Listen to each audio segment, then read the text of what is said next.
Ja sam Ivona. A ja sam Ivana. A vi slušate In medias res, u središtu radnje. In medias res, u središtu radnje.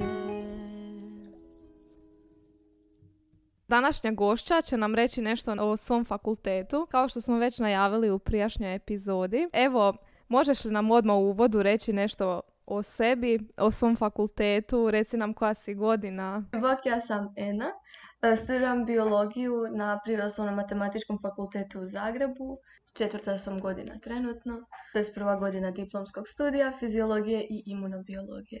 Ena, drago nam je da si došla podijeliti s nama informacije o svome faksu. Prvo pitanje koje mi imamo za tebe je li fakultet biologije, odnosno biološki odsjek na PMF-u, bio tvoj željeni fakultet, odnosno fakultet koji je bio prvi na tvojoj listi upisa? Yes. Biološki odsjek organizira noć biologije svake godine i onda tijekom srednje škole smo išli na to i nekak svaki put kad sam otišla tamo je bilo osjećaj kao da si doma, onak toplo, ne znam. Bilo je baš romantično. znači tu si već skužila da je to fakultet Da. koji želiš upisati. Je, da.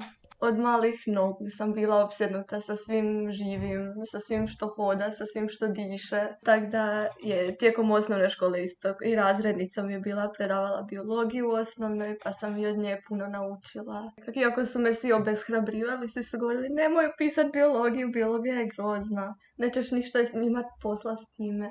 Jel misliš nekako da je i utjecaj te profesorice koja ti je predavala biologiju utjecao na to da upišeš taj fakultet dalje? Da se nekako zainteresiraš za biologiju općenito? Mislim što se tiče interesa da, ali ona je bila najglasnija osoba koja me odgovarala od upisa tog fakulteta. Ozbiljno?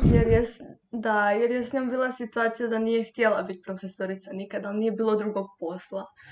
I onda mi je uvijek govorila kao, ako ne želiš biti profesorica, nemoj upisivati. Ali je, da, njezin utjecaj je definitivno bio veći. Evo još jedno pitanje, jesi imala uopće kakav prijemni? Ako si ga imala, kako si se pripremala? Kako si se i pripremala za maturu? Koji su ti bili predmeti potrebni za upisivanje fakulteta? Znači, ja sam faks upisivala 2018. Ne znam je se išta promijenilo od tad. Ali za faks su mi bili potrebne razine iz svih osnovnih predmeta, znači hrvatski, matematika, engleski. I od izbornih biologija je bila naravno obavezna i uz to za dodatne bodove se mogla ili fizika ili kemija. Ja sam bila odabrala fiziku. Pa ne znam, biologiju sam učila nekih 2 tjedna, mislim. Fiziku sam učila kontinuirano tijekom cijelog tog kao drugog polugodišta, jer mi je malo štekala. Ali ne, nije bilo nikakvog drugog prijemnog. Znači samo i ti izborni predmeti na maturi. Koliko su ti izborni predmeti iznosili bodova? Koliko ti je pomoglo pri upisu? Za upis biologije, odnosno baš smjera obična biologija, ne molekularna, trebalo je razina hrvatski, to je 3%, matematika 20% i strani jezik 2%. Znači matematika je nekak najbitnija tu, izborni predmet biologija 30% i onda dodatni fizika ili kemija 10%. I ocjene su na kraju nosile još 30% iz srednje općenito. Da, pa znači zapravo i ti izborni predmeti su nosili dosta. Da. Sad kad smo čuli o upisu na fakultet, možeš nam reći par riječi o samom fakultetu? Je li to 3+2 ili 5+0? Postoji li tu možda nekako opredjeljenje, specijalizacija, nešto u tom stilu? Par riječi nam kažete o tome. Znači, fakultet je 3+2, odnosno 3 godine preddiplomskog studija gdje upisuješ to iz srednje, upisuješ jedan od smjerova biologija, obična, ili biologija, kemija, nastavnički smjer ili molekularna biologija. I mislim da ima još znanosti o okolišu, mislim da je to isto na biološkom odsjeku. I te 3 godine studiraš samo to, iako izborne predmete možeš upisivati s bilo kojeg drugog smjera. Znači, tijekom cijelog školovanja na PMF općenito se može upisivati izborni predmeti iz bilo kojeg, čak i odsjeka. Što mislim da je odlično jer neki ljudi se zanimaju za više stvari od samo toga što su upisali i onda mogu snaći način da kombiniraju sve što ih interesira. Rekla si da si 4. godina, zanima me koja ti je godina do sad bila najteža. Nekako, da li ti je bila prva godina gdje se snalaziš tek ili neka od ovih idućih godina po težini predmeta ili... Mislim, prva godina je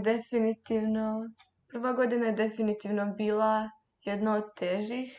Prvenstveno zbog toga što je sve novo, što nije niti slično srednjoj školi, što onak imaš toliko vremena na svojim rukama da ne znaš šta raditi s njim. I onda završiš tak da guraš apsolutno sve što moraš učiti za zadnji dan. Što se nastavilo i dalje, ali nema veze. Na prvoj godini je to bio stres, sad sam se već navikla.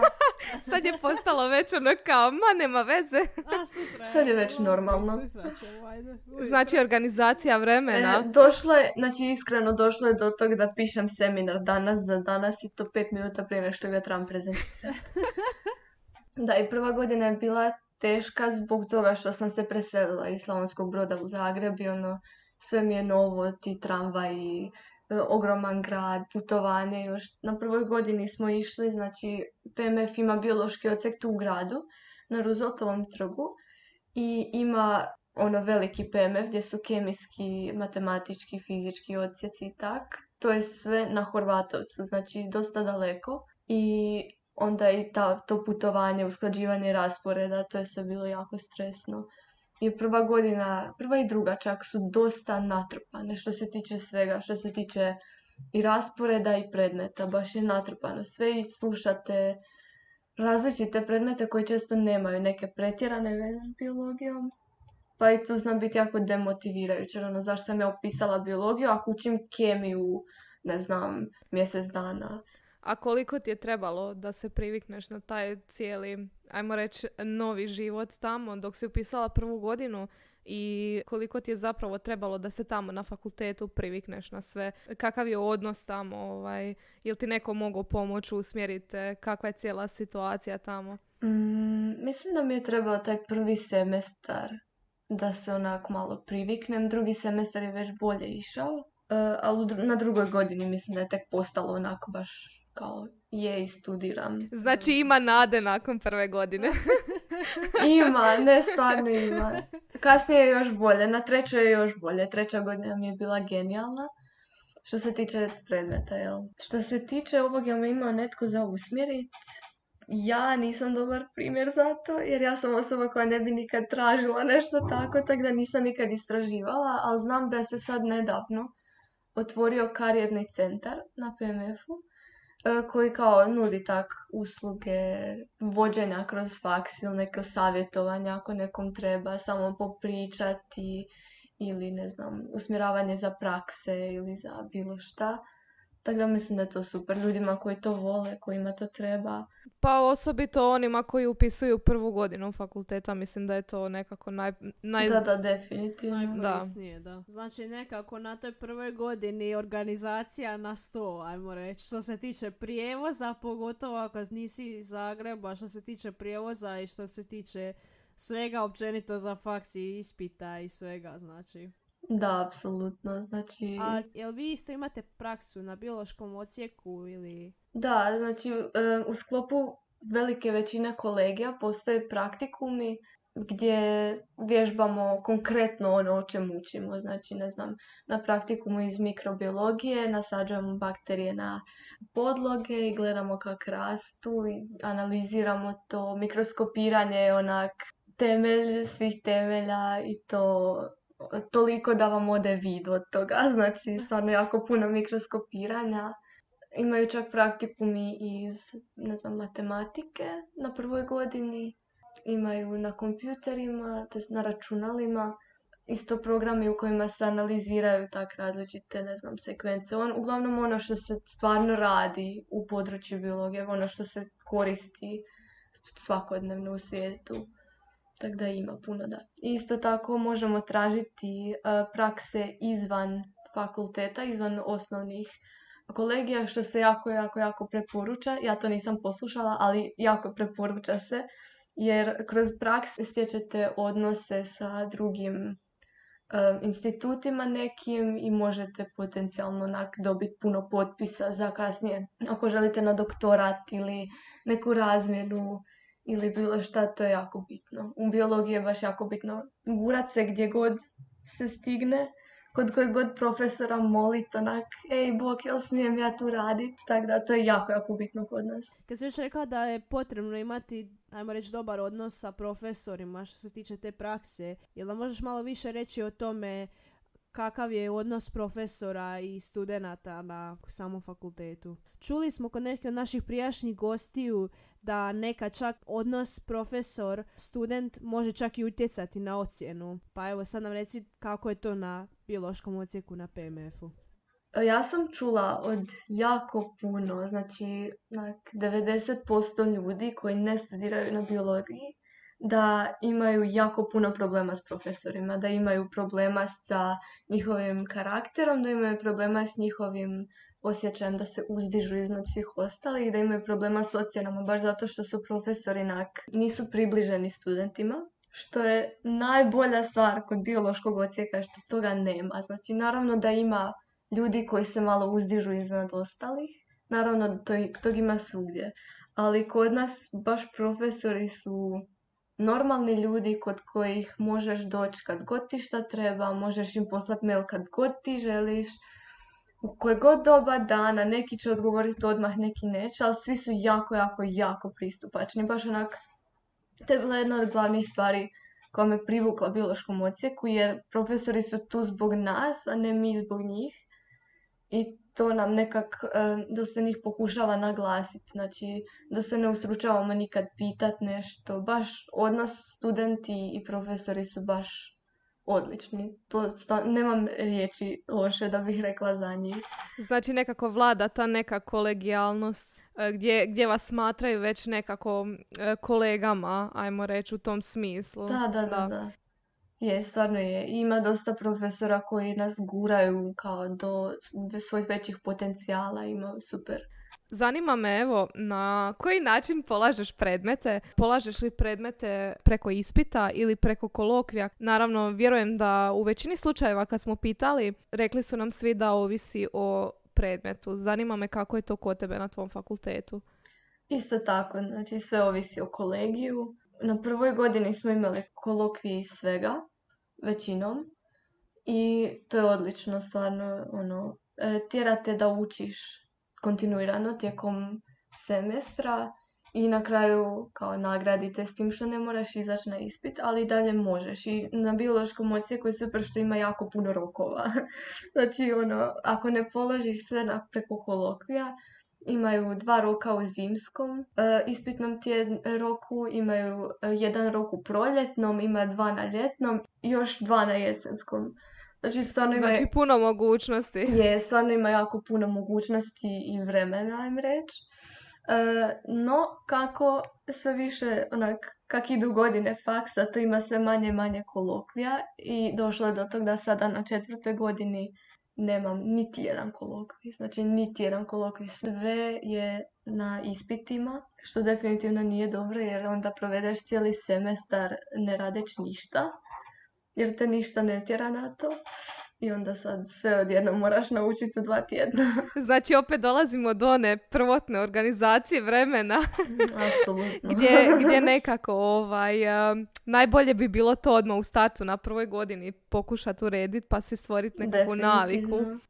Da, redovito učenje je najbolja stvar koju si možete napraviti. Najbolja stvar, ali nešto što ja mislim... Nitko. Skoro nitko. Ja ne znam, čast iznimkama. Ja čak znam osobe koje mogu to raditi, tako da... Ne znam, evo ja isto osobno ne mogu, tako da se ne mogu relateati s tim ljudima. Ja isto uvijek ostavljam za zadnji tren, pa kad gori pod nogama... To je baš super. Da. Svaka ti čast, ali ne hvala. Da. Čuj, zašto si olakšat kad si možeš otežat život? Realno. Život na Pripremaš rubu, se za život kasnije. na Da. Na rubu mentalnog sloma. Budući da ti si od osnovne škole već znala otprilike što želiš upisati, mene baš zanima, vjerujem da će i slušatelje, koja su bila tvoja očekivanja prije upisa i sada? Odnosno, jesu li se ta očekivanja ispunila? Što te možda iznenadilo da je drugačije nego što si zamišljala? Iskreno, veliku većinu stvari sam očekivala. Bilo mi je jasno da neću odmah moći učiti točno ono što me zanima, nek da se treba pretrpiti neki kolegi koji jednostavno nisu u mojim interesima. Ali jedna stvar koju baš nisam očekivala je da neću uspjeti organizirati vrijeme kak treba. Jer sam u srednjoj, kak je u srednjoj cijelo vrijeme, dan za danom, stalno ima nešto za učenje.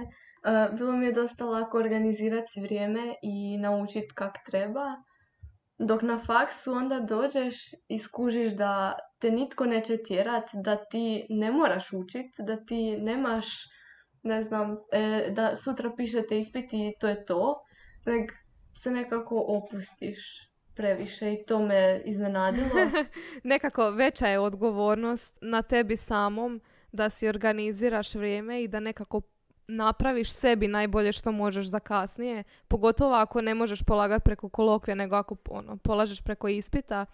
Mislim da je to nekako svima bio problem na prvoj godini. Ja evo isto se mogu relate s tim, jer znam sebe isto i kad se sad sjetim, prva godina organizacija vremena i organizacija učenja i baš upravo to što si spomenula je da neće tebe niko tjerat, ti sam sebe moraš natjerat, što je zapravo najteže od svega. Ali mislim da nekako kad se ufuraš, kad si napraviš tu neku cijelu rutinu, mislim da to onda bude sasvim ok. Privikneš se. I još jedna stvar koju nisam očekivala ni malo je to da moramo biti dosadni i da moramo gnjaviti ljude za praksu, da moramo se gurat svugdje, jer ja stvarno nisam takva osoba. I ja sam mislila kao, super, ja završim biologiju, imam diplomu i mogu s tim ići negdje raditi naći posao, što je zapravo malo teže od toga. I to je tako da taj dio mi malo bio šok. Nekako nisi znala prije za taj cijeli dio da ćeš morat ili si znala, ali si odgađala? Ne, stvarno nisam znala. Nisam znala ni koliko je korumpirana cijela znanstvena zajednica. Nisam znala koliko ljudi stvarno moraju imati veze i dalje. Ja sam baš mislila da znanost nije tako. Mislila sam da je znanost kao cijenim tvoj mozak, a ne cijenim ono što si postigao u izvan nastavnim aktivnostima. Ali da, nažalost tako je. Za neke ljude je to super stvar zapravo. Za neke ljude kojima ocjene nisu jača strana, ali su jako komunikativni, njima je to super sigurno. Znači, ako si ekstrovert, onda sve će ići. A Yes. mi introverti... Tako je. Čuj, ko ti je kriv? Točno to. Sa sadašnjim nekako saznanjima, kako bi ocijenila težinu svog fakulteta na nekoj ljestvici od 1 do 10, koju bi ocjenu neku dala? Mislim da ne mogu odrediti težinu fakulteta onako objektivno, jer kad studiraš nešto što te zanima, nekak se to uvijek smanjuje, tako da ja bi možda dala osobno nekak 6, 7, dok dosta ljudi čujem koji govore joj, tvoj fakultet je pretežak, tvoj fakultet je, ajme, trebaš biti ponosna na sebe što ga studiraš, ali nekak se ne osjećaš tako kad studiraš ono što voliš. Tako da ja bi dala nekih 6, 7, čisto zato što ta organizacija vremena je jako bitna. Znaju biti zahtjevni ti praktikumi, kolokvi, zna biti dosta zahtjevno jer ima jako puno pojmova koje moraš naučiti, ajmo reći, na pamet. A znači nekako ovisi o tome koliko te zanima zapravo taj fakultet. Nekako mi se čini da ukoliko nekog zanima i želi upisati taj fakultet i stvarno da voli biologiju, da definitivno mu onda neće stvarati nekako prevelik problem što se tiče predmeta i vježbe i te prakse i svega što imate. Definitivno da. Ako nekog ne zanima uopće, mislim da bi dao onak 10. Onda najbolje prebazi se. A što se tiče za buduće studente, definitivno da što bude lakše, što prije se naučiti organizirati kako spada. Dosta smo čuli o tvome faksu i puno informacija i savjeta si podijelila s nama. Vjerujem da će to budućim studentima biološkog odsjeka dobro doći. A sada imamo zadnje pitanje za tebe, pitanje koje pitamo svakog gosta, a to je koje ti je najdraže jelo u menzi? Menza na građevini ima najbolje kroasane koje sam ikad jela općenito u bilo kojoj pekari. Znači, toliko su dobri. Genijalni su, da. Evo ga, Definitivno savjet kroasani. budućim studentima, pa ne. Znači, savjet budućim studentima, kroasani na građevinskoj menzi. Ne, to nije, ne zapravo, ti kroasani su odvratni. Uopće ih ne želite jesti. Aha, da više ostane njoj, kao ne, kao, ipak sam sve slagala. Ne mogu dopustiti da mi se rasprodaje. Šta ti je? To je samo ovak. Kao nova Interno. generacija ne smije znat za to. To je interno. Hvala ti puno što si podijelila svoje iskustva s nama i sa našim slušateljima. Nadam se evo da su slušatelji koji planiraju upisati tvoj fakultet saznali nešto novo o njemu. Do sada smo ovo poželjeli svim gostima, pa tako i tebi želimo svu sreću i uspjeh u tvom daljnjem studiranju. Da položiš sve ispite i sve kolokvije i da svi kroasani ostaju za tebe. Hvala što ste me pozvali, bilo je jako zabavno i opušteno i sretno i vama. Do slušanja i Bye! Bye!